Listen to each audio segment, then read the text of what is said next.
Sir entertainment tracker Ramesh ball ಅವರು first day collection 15 crore ಅಂತ mention ಮಾಡಿ ಟ್ವೀಟ್ ಮಾಡಿದ್ರು. ಅದನ್ನ ನೀವು ರೀಟ್ವೀಟ್ ಮಾಡ್ಕೊಂಡು ಹಾರ್ಟ್ ಹಾಕಿದ್ದೀರಾ ಸರ್. ಅದು ಕರ್ನಾಟಕದ ಮಾತ್ರ ಇನ್ಕ್ಲೂಡ್ ಆಗಿದೆಯಾ ಅಥವಾ ತಮಿಳ್ನಾಡ್ದು ಸೇರಿನಾ? ಆಕ್ಚುಲಿ ಅದೆಲ್ಲ ನಮ್ಮ ಬ್ಯಾಂಕಿಂಗ್ ಮುಂದೆ ಸೇರಿದೆ ಅನ್ನೋದು ಗೊತ್ತು ಸರ್. ಇನ್ನು ಎಲ್ಲೆಲ್ಲಿಂದ ಬಂದಿದೆ ಅಂತ ಹೋಗಿಲ್ಲ. ನಮ್ಮ ವಿತರಕರ್ತರು ಹ್ಯಾಪಿ ಆಗಿದ್ದಾರೆ.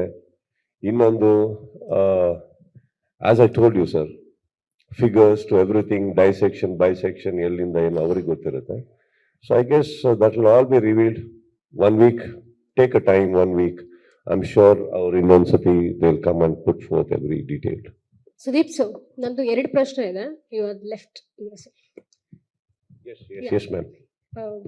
2 ಪ್ರಶ್ನೆ. ಮೊದಲನೇದಾಗಿ ಏನಂತ ಹೇಳಿದ್ರೆ, ರಾಜಕೀಯ ಆಟದಿಂದ ನಾನು ದೂರ ಇರ್ತೀನಿ, ಪಗಡೆ ಆಟದಿಂದ ಹೊರಗಿಡಿ ಅನ್ನುವಂತ ಒಂದು ಡೈಲಾಗ್ ಸಿನಿಮಾದಲ್ಲಿ ಬರುತ್ತೆ. ಸೊ ಸದ್ಯದ ನಿಜ ಜೀವನದಲ್ಲಿ ರಾಜಕೀಯವನ್ನ ಯಾವ ರೀತಿ ಪರಿಗಣಿಸ್ತೀರಾ ನೀವು ಅಂತ? ಇಲ್ಲಿ ನಡೀತಾ ಇರೋದೇ ನನ್ ಕೇಳಿ ತಡ್ಕೊಳಕ್ಕಾಗ್ತದೆ. ಇನ್ನೂ ಒದ್ದಾಡ್ತಾ ಇದೀವಿ ಎಲ್ಲ ಮುಗಿಸ್ಕೊಂಡು. ಇನ್ನು ಅಲ್ಲಿಗೆ ಯಾಕಮ್ಮ ಅವ್ರು ಚೆನ್ನಾಗಿದ್ದಾರೆ, ನಾವೀಗ ಚೆನ್ನಾಗಿದ್ದೀವಿ, ಸಿನಿಮಾದಲ್ಲಿ ಪಾಠ ಕಳಿಸ್ತಿರಲ್ವಾ ಸಿಎಂಗೆ, ಹಾಗಾಗಿ. ಸಿನಿಮಾ ಬೇರೆ, ರಾಜಕೀಯ ಬೇರೆ. ಸಿನಿಮಾದವರ ರಾಜಕಾರಣಿಗಳಾಗಕ್ಕೆ ಸಿನಿಮಾದಲ್ಲಿ ಇರ್ಬೇಕಾದ್ರೆ ಪ್ರಯತ್ನ ಪಡಬಾರ್ದು, ಬಿಟ್ಬಿಡ್ಬೇಕು. ಅವರೆಲ್ಲ ಅವರ ವೃತ್ತಿ ಅವ್ರಿಗೆ ತುಂಬಾ ಚೆನ್ನಾಗಿ ಗೊತ್ತಿದೆ, ಏನಕ್ಕೆ ಮಾಡ್ತಾರೆ ಚೆನ್ನಾಗಿ ಗೊತ್ತಿದೆ. ಸಿನಿಮಾದಲ್ಲಿ ನಾನ್ ಮಾತಾಡಿದ್ ನಮ್ಮ ರಾಜಕಾರಣಿಗೆ, ಸಿನಿಮಾದಲ್ಲಿರೋ ರಾಜಕಾರಣಿಗೆ, ಅವ್ರಿಗೆ ಹಂಗೆ ಮಾತಾಡ್ಬೇಕಿತ್ತು, ಮಾತಾಡಿದೆ. ಇವಾಗ ಬಹಳಷ್ಟು ರಾಜಕಾರಣಿಗಳು ಪರಿಚಯ ಇದಾರಲ್ಲ ಸರ್? ಪರಿಚಯ ಹಾಕಿದ್ದಾರೆ ಹೇಳಿ, ಅವರೆಲ್ಲ ನನ್ನ ಸ್ನೇಹಿತರು. ಅದಕ್ಕೆ ಸ್ನೇಹಿತರ ಬಗ್ಗೆ ನಾನು ಯಾಕೆ ಮಾತಾಡ್ಲಿ? ಒಳ್ಳೆಯವರು. ಇವತ್ತೆಲ್ಲ ಈ ತರ ಪ್ರಾಬ್ಲಮ್ಗಳಾದಾಗ, ಇನ್ನೊಂದ್ ಕಡೆ ಆದಾಗ ಅವರೇ ನನಗೆ ಸಪೋರ್ಟ್ ಕೊಡೋದು. ಬಿಗ್ ಬಾಸ್ ಬೀಗ ಹಾಕ್ದಾಗ ಅವರೇ ಸಪೋರ್ಟ್ ಮಾಡಿರೋದು. ಇನ್ನೊಂದ್ ಕಡೆ ನಮ್ಮವರೇ ಯಾರೋ ಹಾಕೊಟ್ಟಾಗ ಬೇರೆ ಏನೋ ಸ್ಟೇಟ್ಮೆಂಟ್ ಕೊಟ್ಟಿರ್ತಾರೆ, ಅದು ಸರಿಪಡಿಸಿರ್ತೀವಿ. ಎಲ್ಲ ಆಗೋಗಿರುತ್ತೆ, ಸರಿ ಇದ್ದಾರೆ ಎಲ್ಲರೂ. ಫಸ್ಟ್ ಕ್ಲಾಸ್ ಆಗಿದ್ದು ನನ್ನ ಸ್ನೇಹಿತರು ಎಲ್ಲರೂ, ಎಲ್ಲ ಅವರವರ ವೃತ್ತಿಯಲ್ಲಿ ಬೆಳೀತಾ ಇದ್ದಾರೆ. ಹಾಗನ್ಬಿಟ್ಟು ಅದು ಇದ್ರಲ್ಲಿ ಅಹಮ್ಮಲ್ಲಿ ನಮ್ಮೊಟ್ಟಿಗಂತೂ ಇಲ್ಲ, ತುಂಬಾ ಚೆನ್ನಾಗಿದ್ದಾರೆ ಎಲ್ಲರೂ. You are all very good friends ma'am. Okay, next ಪ್ರಶ್ನೆ ಕೂಡ ಸ್ನೇಹಕ್ಕೆ ಲಿಂಕ್ ಆಗಿರುವಂತದ್ದು. ಅಂದ್ರೆ ಸಿನಿಮಾದಲ್ಲಿ ಬರುವಂತಹ ಒಂದು ಡೈಲಾಗ್, ದ್ರೋಹ ಮಾಡ್ಬೇಕು ಅಂದ್ರೆ ನೇರವಾಗಿ ಮಾಡಿ, ಅದನ್ನ ಬಿಟ್ಟು ಸ್ನೇಹ ಅನ್ನೋ ಹೆಸರಲ್ಲಿ ಮುಖವಾಡ ಹಾಕೊಂಡು ಮಾಡಬಾರ್ದು ಅನ್ನುವಂತ ಒಂದು ಡೈಲಾಗ್ ಇದೆ. ಯಾರ್ದದು? ನಿಮ್ದೇ ಸರ್, ಮಾರ್ಕ್ ಅಲ್ಲಿ. ಯಾರು ಹೇಳೋದು? ಬಗ್ಗೆ ಒಂದು ಡೈಲಾಗ್ ಯಾರು ಹೇಳೋದು? ಯಾರು ಸಿನಿಮಾದಲ್ಲಿ? ಕ್ಯಾರೆಕ್ಟರ್ ಮಾಡ್ಕೊಂಡ್ಬಿಡಿದ್ದು. 3 ಸಲ ನೋಡೋದಲ್ಲ ಸರ್, ಹಾಗಾಗಿ. ಯಾರು ಹೇಳೋದ ಡೈಲಾಗು?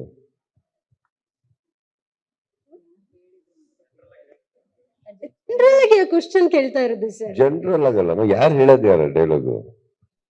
ಸರ್, ಇದು ಹೆಂಗಾಯ್ತು ಅಂದ್ರೆ ಎಕ್ಸಾಮ್ ಅಲ್ಲಿ ಕೂತ್ಕೊಂಡು ಲೆಕ್ಚರ್ ಮತ್ತೆ ಕ್ವಶನ್. ಇಲ್ಲ, ಏನ್ ಗೊತ್ತಾ, ನಾನ್ ನಂಬೋದೇನಂದ್ರೆ, ಈಗ ಬಿಗ್ ಬಾಸ್ ನಡೆಸ್ಬೇಕಾರೆ ಏನೇ ಮಾತಾಡಕ್ಕಿಂತ ಮುಂಚೆ ಎಲ್ಲ ಡೀಟೇಲ್ ಆಗಿ ನೋಡಿ ನಾನು ಪ್ರಶ್ನೆಗಳಾಗ್ತೀನಿ. ಯಾಕಂದ್ರೆ ವಾಪಸ್ ಉಲ್ಟಾ ಹೊಡೆದ್ರೆ ನನಗೆ ಉತ್ತರ ಇರ್ಬೇಕಲ್ಲ. ನಾನ್ ನಿಮಗೆ ತುಂಬಾ ಆನೆಸ್ಟ್ ಆಗಿ ಕೇಳಿದ್ದು. ನಾನೇನಿದ್ದು, ನಾನು ನಿಮಗೆ ಕ್ರಾಸ್ ಕ್ವೆಶ್ಚನ್ ಮಾಡಿ, not to humiliate you or pretend something. I really honestly asked you, who says that dialogue? Okay, I'll change the questions. No. I want to answer that question. I am so eager to answer that question. Please tell me. Sir, kindly answer that question, sir, not the character. No, madam. ಅದು ಹೇಳಿದಾರೆ ಅಂದ್ರೆ ಯಾವ ವ್ಯಕ್ತಿ ಹೇಳಿದಾರೋ ಅವ್ರು ಖಂಡಿತವಾಗ್ಲೂ correct ಆಗಿ ಹೇಳಿರ್ತಾರೆ, point ಅದಲ್ಲ. ಬಟ್ ಹೇಳಿದ್ಯಾರು? ಸಿನಿಮಾದಲ್ಲೇ ಬರುವಂತ ಒಂದು ಪಾತ್ರದ ಡೈಲಾಗ್ ಸರ್. ಈಗ ನವೀನ್ ಚಂದ್ರ ಬಾಯಿಗೆ ಬಂದಂಗ್ ಬೈತಾ ಇರ್ತಾರೆ ಎಲ್ಲಾರ್ಗು. ತುಳಿದು ಬಿಡ್ತೀನಿ, ಸಾಯಿಸ್ಬಿಡ್ತೀನಿ, ನಾನೇ ಜವಾಬ್ದಾರಿ ತಗೊಳ್ಳಿ. ಅದು ಅವ್ರದ್ದು.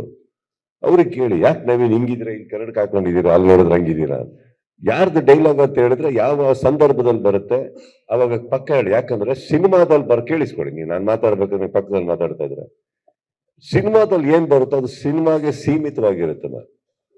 ನನ್ನ ಸಿನಿಮಾದಲ್ಲಂತೂ ಯಾವ ಡೈಲಾಗ್ ಮೂಲಕ, ಯಾವ್ದೋ ಸೀನ್ ಮೂಲಕ ಇನ್ನೊಬ್ಬರಿಗೆ ಮೆಸೇಜ್ ಕೊಡೋ ವ್ಯಕ್ತಿ ನಾನಲ್ಲ.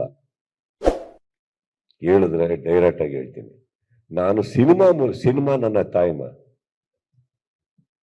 ನಿಮ್ ಆಕ್ಷನ್ ನೋಡಕ್ ಹೋದ್ರು ಡೈಲಾಗ್ ಜಾಸ್ತಿ ಇಲ್ಲ, ಇಲ್ಲೂ ಅನಾವಶ್ಯಕ ಡೈಲಾಗ್ಸ್ ಇಲ್ಲ. ನನ್ನ ಸಿನಿಮಾ ಮೂಲಕ ನಾನ್ ಹೇಳಿಲ್ಲ ಅಂದ್ರೆ ನೀವು ಈ ಡೈಲಾಗ್ ಹೇಳಿ. No, I want do that. ಆ ಡೈಲಾಗ್ ಎಲ್ಲ ಮೀನಿಂಗ್ ಇದೆ, ಬಟ್ ಅದು ಸಿನಿಮಾ ಸೀಮಿತ ಪಡೋಣ, ಇನ್ಯಾರಿಗೂ ಅವಶ್ಯಕತೆ ಇಲ್ಲ ನಾನು ಆತರ ಹೇಳೋದು. And I told you, I cannot make a purer line than this. Cinema is my mother. I will never misuse my mother. Latest ಹಾಗೂ ಇಂಟ್ರೆಸ್ಟಿಂಗ್ ಸುದ್ದಿಗಳಿಗಾಗಿ ಬಾಸ್ ಟಿವಿ ಕನ್ನಡ ಚಾನೆಲ್ನ ಸಬ್ಸ್ಕ್ರೈಬ್ ಮಾಡಿ. ಹಾಗೆಯೇ ಬೆಲ್ ಐಕಾನ್ ಪ್ರೆಸ್ ಮಾಡಿ. ಇದರ ಜೊತೆಗೆ ಫೇಸ್ಬುಕ್, ಇನ್ಸ್ಟಾಗ್ರಾಮ್, ಎಕ್ಸ್ನಲ್ಲೂ ಮಿಸ್ ಮಾಡದೆ follow ಮಾಡಿ.